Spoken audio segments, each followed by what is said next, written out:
Kimberly Newton-Nichols. Welcome back to Something's Coming Up, where the purpose is to purge, to release, to reach one, teach one, save one, help one. The stirring up inside where something is always coming up. Today, I'm in the lovely home of my special guest, Akindra Daniels, and it is an absolute beauty. It's just so well stated, and I'm glad you opened up your home. Absolutely. You're my sister. So today we're going to talk, we're going to stir it up, and we're going to bring it out. So introduce yourself, and again, thank you for letting me be in your home. Absolutely. Absolutely. My name is Akindra Daniels. Others that grew up with me, they call me Tinkerbell. I probably met you when, I know I moved to Tracy's house when it was like 10, 11. And I believe I met you at 12 to 13 because I was shy, very shy. But grew up in the Bronx, raised, I'm a boogie down BX chick all day. But I'm also a lover of fashion, a lover of style, a lover of home decor, and just a pure business acumen. And I wholeheartedly support women entrepreneurs in that grain in fashion. I am an only child of, my mom is deceased. My dad, he lives in Brooklyn. I have a plethora of cousins and sister friends that are, you know, my chicas, as you hear me calling them, sissies or my chicas, and they became, you know, my family at that stance. So we're going to chop it up. We're going to talk a bit about, which brings me to why I wanted to talk to you, because in thinking pandemic, in thinking everybody is shut down in a way, and you have always like a loner, but had your group. Yes. And it's always moved in a way like when people look, it's like, well, why? And Miss Millie, Miss Millie, your mom. We would go to Secaucus to the Gucci outlet stores, which is still there, by the way. Yeah. So, you know, and I would save my money. I would save, you know, all of my coins, all of that. I worked at Food Emporium. I did, you know, I interned as soon as I got my working papers. I was at Food Emporium, and then I interned with her at her job, and it was a paid internship. And I saved my coins, and I was like, I'm going to the Gucci outlet. You see? So it's been instilled in you. From young. A strong woman. Yeah. To always have your own. Always have your own. Always save. Always have a little something. If you want something, save for it. Save for it, and everything's attainable. But it instilled like a pattern of you'll get it. High school. When, like, all I remember was her mom passed, and people like what does that, like, for us, you hear it, there's no way at that age I could imagine what that feels like. How old were you when your mom passed? Well, I'm going to start back, because what people may or may not know is my mom had ovarian cancer first. And what she beat it, she rocked, she was a trooper, she rocked with it, and she beat it. We were good. Then I had got accepted to Binghamton. Okay. And I was like, I'm going, you know, to Binghamton. Mommy's only girl. Mommy's only girl. And we got there that there was a spot on her brain. And it had, first she was going, then they was doing a biopsy, then it was, okay, it's moving, then it was, oh, she's blind. She was blind. And my mother was fashionista, everything, and I believe God did that to her, so she could not see what I was seeing. If that would have just took her that. Because she was vain. Okay. She was, you always have to, you know, I learned from her ABC, always be cute. ABC. Always be cute. Always be cute. Always keep yourself together, especially in corporate. You are a black woman in corporate. Right. You are never to look like you just rolled out of bed.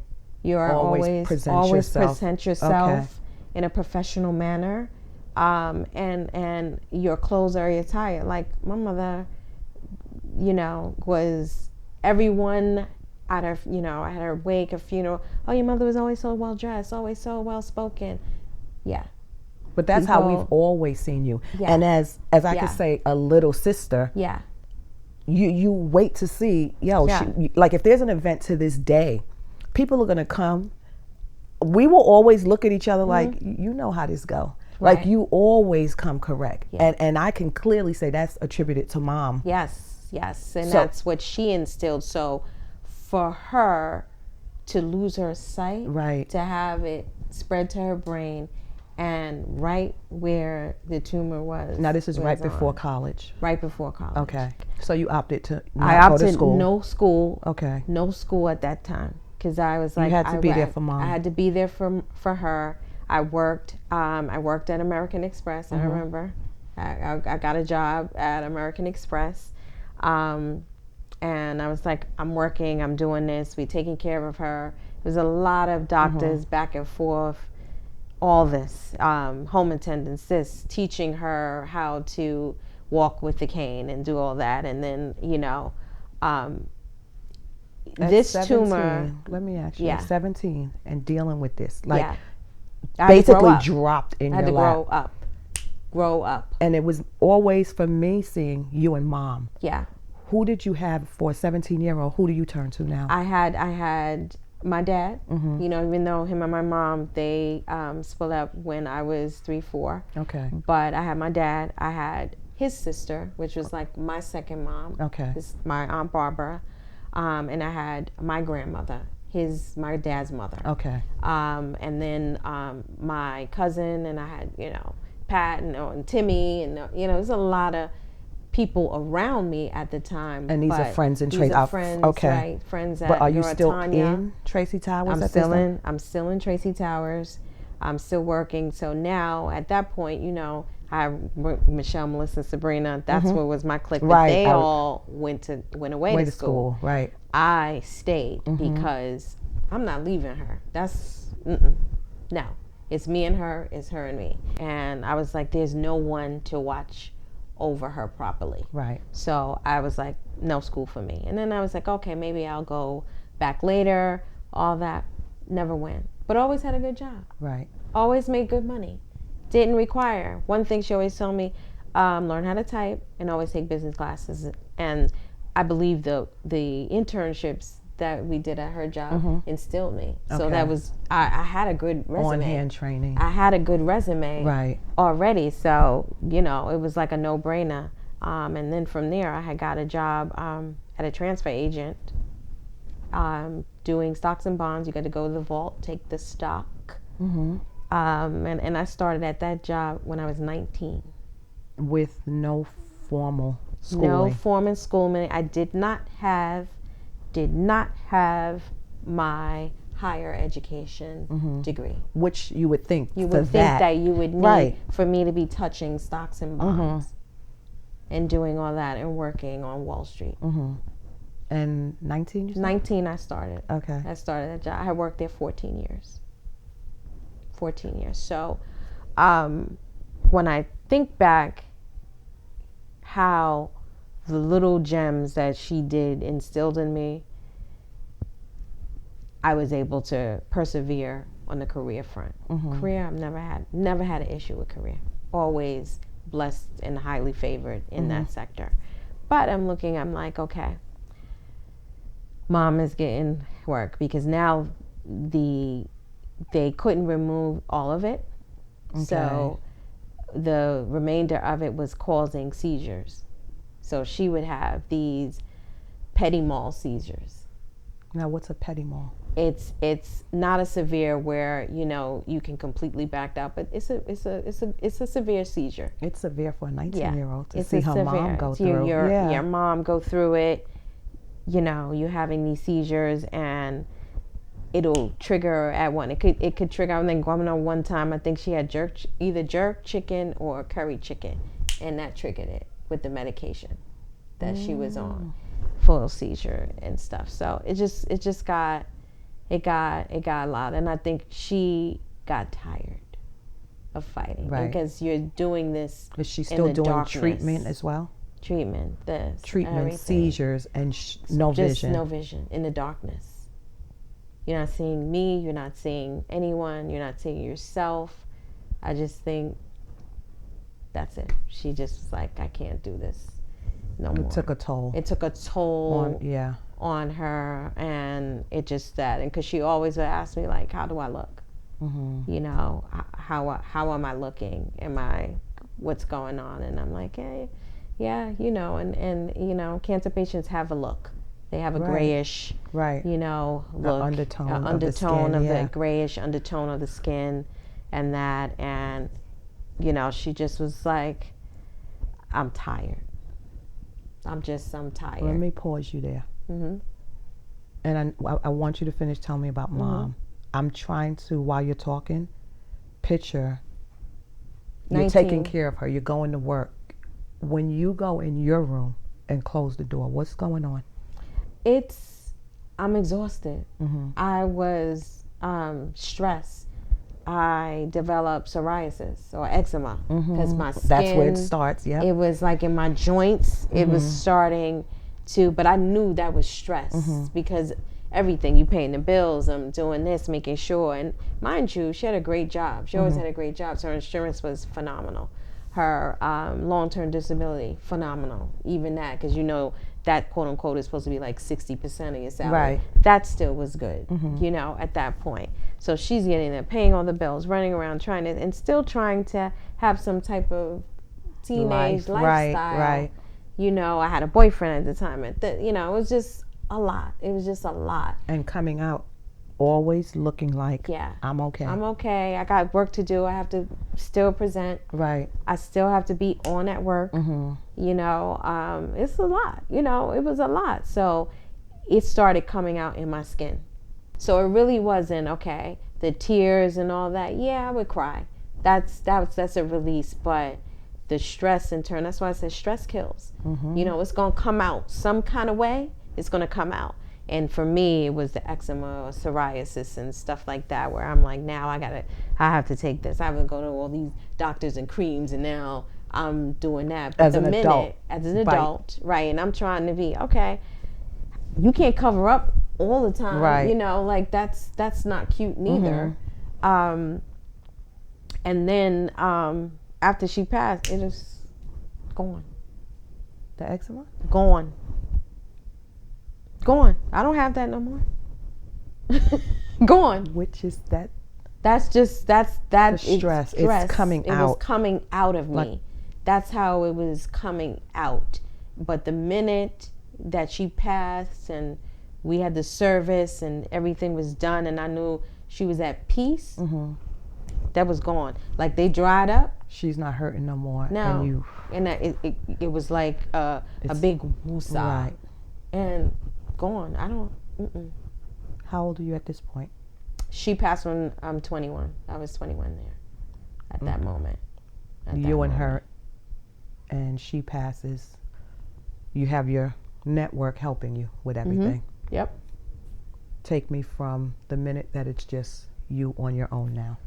Me on my own. What did that look like when you transitioned from caretaker, daughter, to now a young woman on my own? So I'm like, now what do I do? Do I go back to school? You. It forced you to grow up. Forced me. Quick, right? I had to grow up. I've been grown on my, like, I've been doing this since 17. Like 17, I remember, like, okay, we gotta step up. This is what it is. And I think back because my mom worked for an aeronautics company, and they make rockets. Like NASA uses their manuscripts and all. And I would go, my internship, I was typing because I can type. I type like 100 and something words per minute. So I would type. And they wanted my mom to move to Washington, D.C. This is my junior year in Kennedy. Mm-hmm. And I cried and cried. I was like, no, we can't go. We can't go. We can't go. And I thank God we didn't go, because right after that, that's when she got sick. Okay. And, you know, like the first it started coming out, they see something, this, you got to do that, you know. But I wouldn't have had my village. Right. If I was in D.C. Your release. Right. Like, there was nobody going to be there but, you know, her and I. And it was some buku. She was going to be director and she didn't take it. She didn't take the job. She didn't take the job because I didn't want to go. And I'm like, everyone's here. My dad, my this, my cousins, my like friends. Most kids. I'm not, and I'm most like, parents are like, what? This so is a I better remember opportunity. in my yearbook, because it was, now I was like junior, now I was going to my senior. Like, people wrote in my yearbook, have fun in D.C. because they really thought that it was thing. It was a thing, mm-hmm. You know. I was going to D.C. and all this. And I'm like, we're not going to D.C. I was like, we're not going. We're like, everyone's here. Like, we have a meeting about this, and right. It's not finalized. We're not going to D.C. And when I think back and look back and how like God orchestrated that, she wasn't supposed to go to D.C. We're supposed to be here because I needed the village to help me. But she hadn't known yet. She had known. But that speaks volumes to your relationship. Yeah. Because how many parents will say, well, we going. This is a better opportunity for me. You're the child. Yeah. You will adjust. That's how that story genuinely goes. So that speaks volumes to her relationship with you. Because he was like, okay. Because we was like, well, maybe we'll move to Maryland, like live in Maryland. And then I'm like, I don't drive yet. I didn't, you know, and I was like, okay, I would really have to drive quickly. She always drew. She had Cadillacs and all this other stuff. But she would be working in D.C. But I'm like, what are we doing? Right. And it's one thing if you were there for high school where you could have formed new friendships. Right. I'm starting there, and it's like, what? So I think back, I'm like, what would I have done if she would have got sick and just me and her in Maryland or D.C. or wherever we was supposed to live? There would have been no one for you to lean on. Family. Family, friends. I was like, I just thank God that we didn't move. You know, we didn't move. But when I look back at 21, you know, and now I'm coming in, the first thing I wanted to do was change the whole look and feel of the apartment. Mm-hmm. Like, I did a whole revamp of everything. Because, you know, back then, you know, she went from the 80s and then it started coming back, but it was still her stuff. It was her look, it was her look, her vision, and that. And she used to spend, when she was sick, she would spend a lot of time on the couch, and you know, it had a recliner type thing, and I was like, I don't want to see none of that. But not just the first thing. As you're saying it, it's not so much of the style; it's just so much of I walk in the door, and I need to turn it around from what.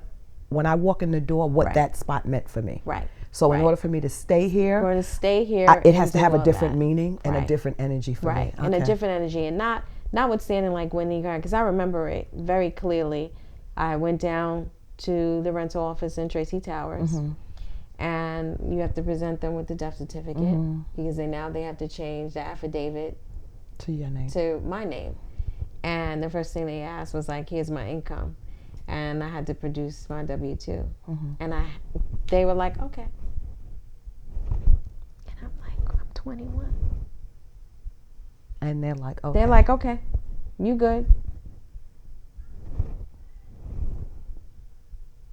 That just... Because we know some adults who can't do that today.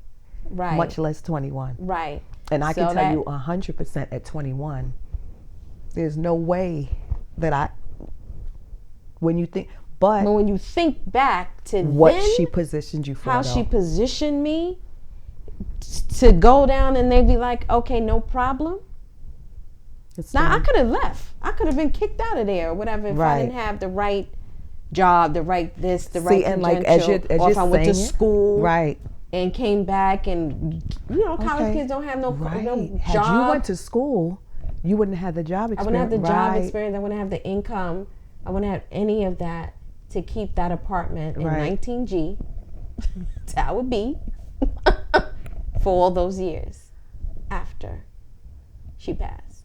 And I remember that clearly. So once all that was done, and now it's not, Hilda Daniels, it's Akindra Daniels. Mm-hmm. And now you have to transform. And that's when I was like, oh, we're changing everything. I'm changing Was everything. it a cleanse for you to do that? It was. And it also kind of got me into the love of home decor, because I'm like, oh, we changing, we painting, we're getting rid of the couch. I said, the first thing I want that couch gone, because when I would come in the door, I would see her on the couch. She's sick. I was like, that couch got to go. First thing we did, go. Second, I was like, okay, dining room, this, go.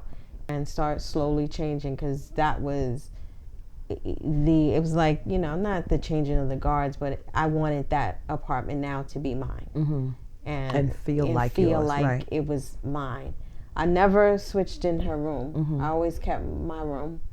But it was like, okay, we have to change this, and we have to. But did you leave her room the way it was? No, nothing. That whole apartment was different. Okay. Everything was different. I got rid of her bed, mattress, everything, because it was a spare room. It's just a spare room. I've always had a spare room, and then people would come. My cousins would come. People would spend the night. So now you have your own apartment in Tracy Towers. You've revamped it. Yes. To have a feeling of what you need of your own home, your own place. Right. And also I had a live-in boyfriend there at that time. A live-in boyfriend. Yes.